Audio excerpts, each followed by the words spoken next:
Hey, it's yours truly, Zahra Elise, and today I'm going to share some knowledge with you guys about traveling to Greece. These are a couple things I've learned, some tips, some tricks, some reminders, and just my little experience. So, take your notepad, take your pen, and get ready. Okay, so I started off in America. I flew a non-stop direct flight from Boston to Athens. Athens is like the hub. Athens is like where you have to go before you really can get to anywhere else, okay? So if you get a non-stop to Athens, that's a great start. More expensive than non-stop versus a one-stop or more. However, you'll be able to relax a lot more and just not have to worry if your luggage made it to the next flight or what have you. So if you're kind of trying to travel on a budget, you might want to get an extra stop in there. If not, if you're ready to, do it all, non-stop is the way to go.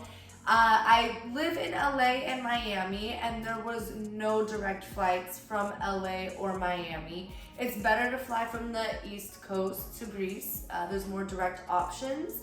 And a lot of them actually come out of New York, New Jersey, Boston, those areas. So if you're trying to look for a direct flight, it might be more efficient if you fly into New York or New Jersey or Boston or something like that. Landing in Athens, I landed in Athens and had a couple-hour layover, and I took another flight directly after that straight to Mykonos. So how that works is, depending on the airline you fly, which I flew on Delta. I don't believe that Aegean is a partner with Delta, but they are with United. So say you flew United straight into Athens and you're gonna go to Mykonos, they can check your bags. I learned this. They can check your bags straight to Mykonos, so you don't have to worry about rechecking your bags, getting your bags and rechecking them on for a partner flight. So the airline that we took around Mykonos, or if the island that we were going to was too far to take a ferry, we took Aegean as well to, say, Kos, Patmos, blah, blah, blah. So Aegean Airlines, let's talk about it. Aegean Airlines is like your domestic airline in Greece. So flights from Athens to, say, Mykonos or Santorini or wherever else you're going, literally is about an hour. Everything is about an hour and a half from Athens. Quick flights.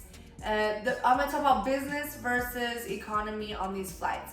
Obviously, luggage is something that we need to touch on, right? So if you do plan on bringing a lot of luggage with you, it might behoove you to get a business flight because the luggage is included. Now, they have different weight limitations on different aircraft and different classes. So make sure you check those out, right?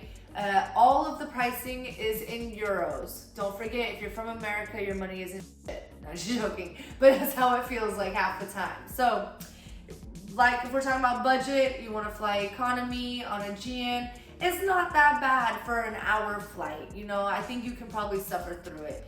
The business is not that big of a deal. It's the seats are bigger or whatever, but it's basically 3 seats for business, and the middle seat is not allowed to be occupied. So they have a tray in between you and the other person, and they give you a little boxed lunch or breakfast or something, like a little snack. And that's business, basically. So weigh your options about your pricing, your budgeting, whatever. Totally up to you. So Aegean, like I said, does partner with some other airlines, so you can make sure you put in, say you're a United Miles member, you can put in your United Miles number and still get your miles on local domestic Greek flights. Pretty cool, right? Okay, how we got around from the other islands. Okay, this is where I went, so you guys have a picture.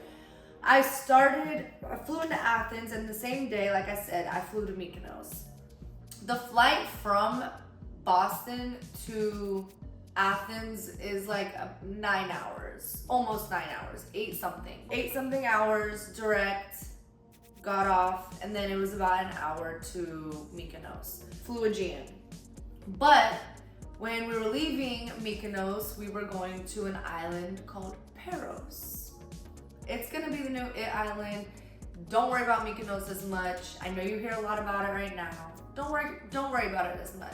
It's getting pretty played out. Paros. Paros is the new place to go, okay? So, Paros, the way we got there was a ferry. Look at me.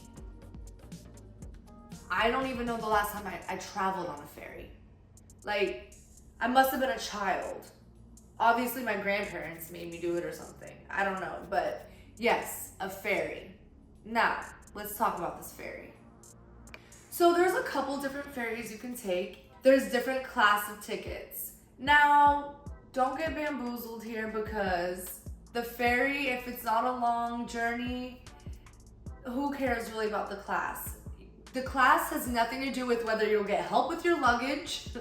What's like, the seat, yeah, it does matter about the seat, but not really on the ferry. Especially if it's literally like an hour long ferry ride, like whatever. But I do have to warn you, nobody helps you with your luggage. It's a free-for-all. And if you're not there on time, which I suggest 30 minutes before the ferry departs, if you're not there on time, the ferry leaves on time. Like 9 times out of 10, the ferry leaves on time.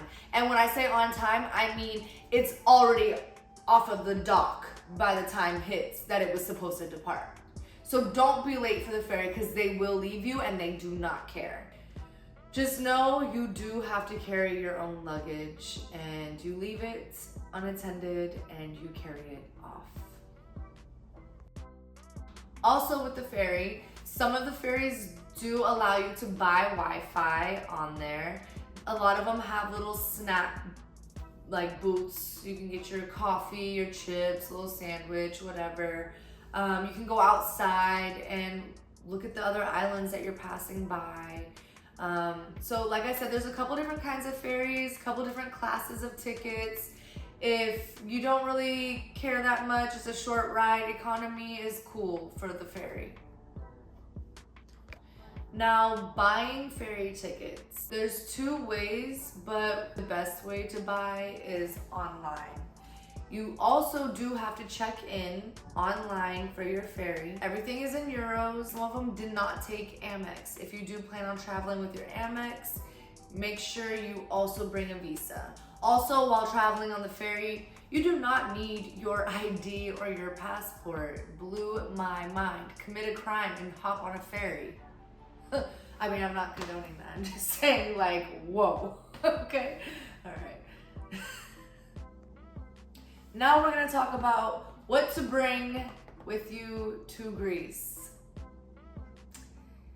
Ladies, I didn't believe them when they told me.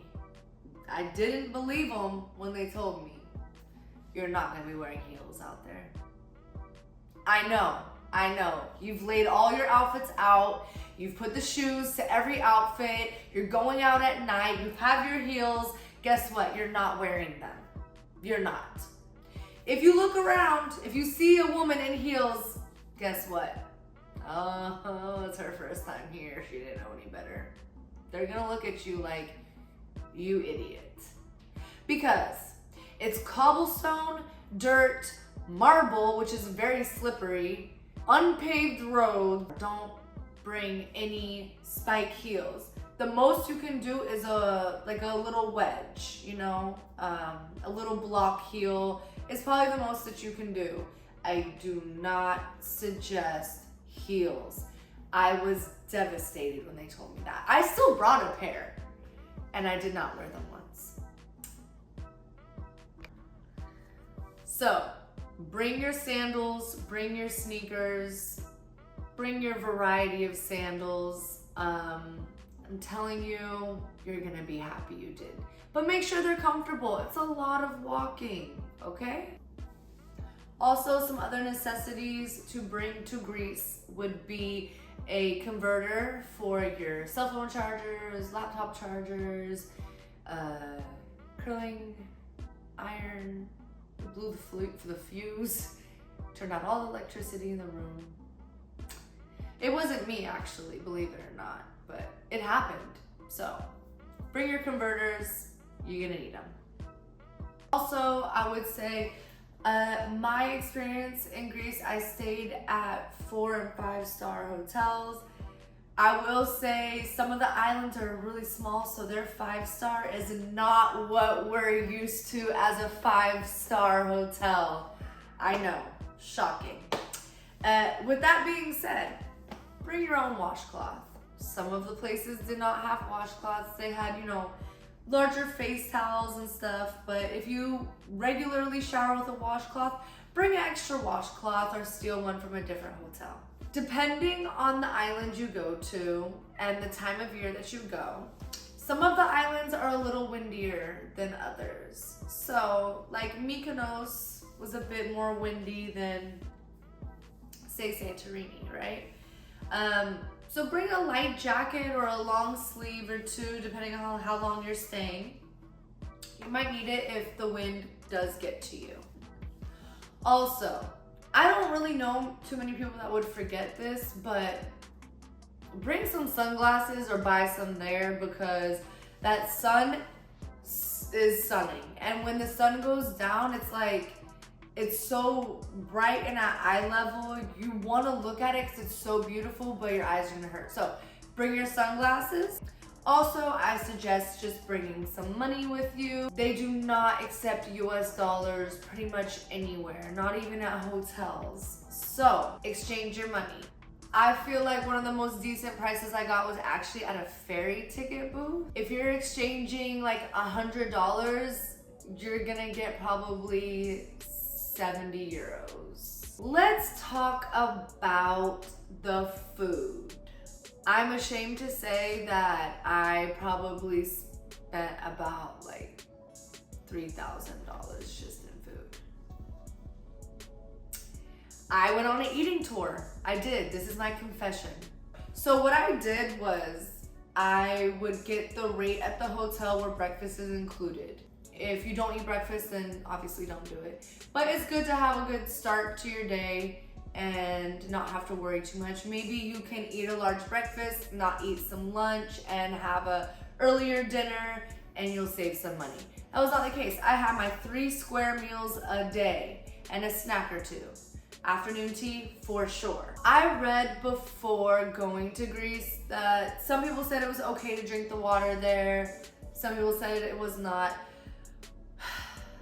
I took the risk, you guys. I went practically my whole trip without drinking the water, say like, the tap water from the hotel or the purified tap from the hotel, whatever. At one hotel, I was really thirsty and I did it, and I paid gravely for it. Gravely. So that whole eating tour I went on, got rid of that after the water.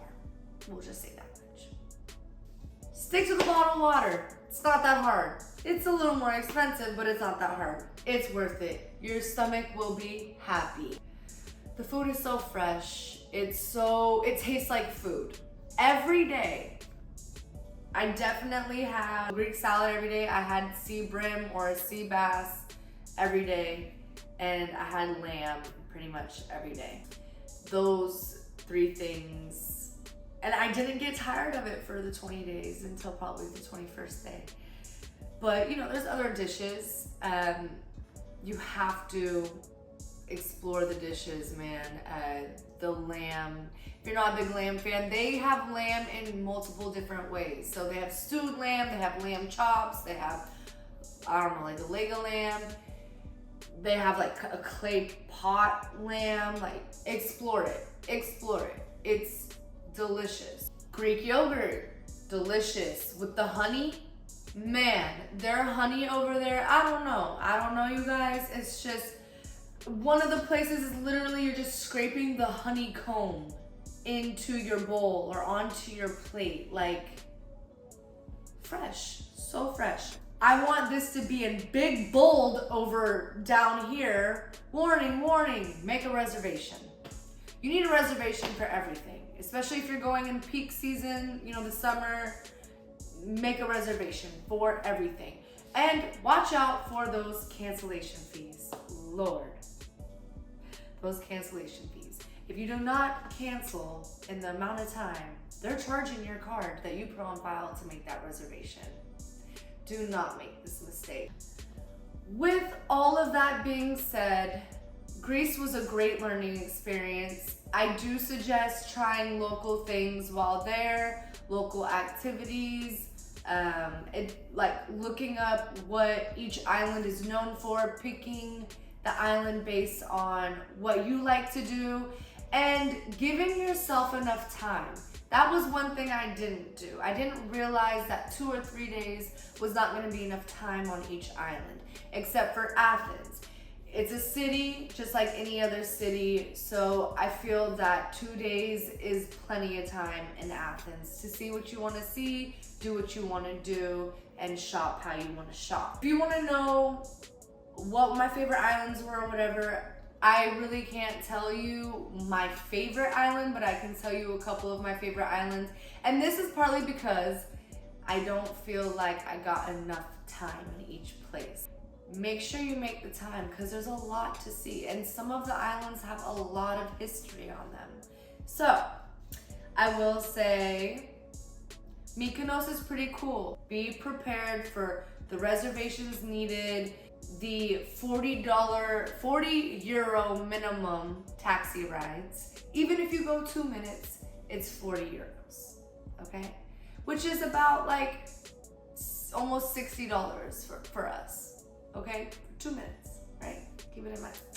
So I did like Mykonos though, because if you want to party, Mykonos is where it's at. If you want to shop, Mykonos is where it's at. Don't get me wrong, there's shopping everywhere, but the shopping in Mykonos is there, okay? The high fancy restaurants, Mykonos. Like, if you're looking for the lifestyle, like, you know, Mykonos.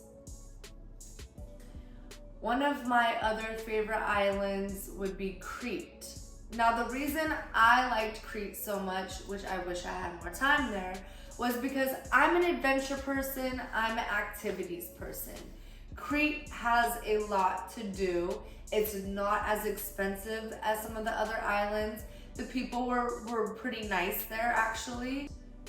There's just a lot to do and a lot to see in Crete, so give yourself a good 5, 6, 7 days there. Another one of my favorite islands, and this is based on me liking history, was Patmos. Patmos had a cool little energy and it was very historical. If you're into the Bible, John the Baptist wrote the book of Revelations in Patmos, and you can actually visit the cave that he wrote the book in. You can visit the monastery and, you know, walk around the little town. Each island has its own little town with its own little vibe, which I found to be really cool. Now, you may be wondering one last thing. Do they speak English out there? How are you going to be able to communicate with these people? I will say, there was some language barriers. Keep it simple. Don't use too big of words, too much slang. Keep it simple. Most people do speak English out there, but like I said, there's still some language barriers, okay? So don't be too afraid that you're not gonna be able to communicate what you want, as long as you keep it simple. Maybe also keep a translator with you on your phone or whatever. You'll be just fine. I hope I helped you prepare for your next trip to Greece. Don't forget the main points: sneakers, sandals, sunglasses, converter, food money, and have a great time. The pictures and the videos do not do Greece justice. You need to see it to believe it.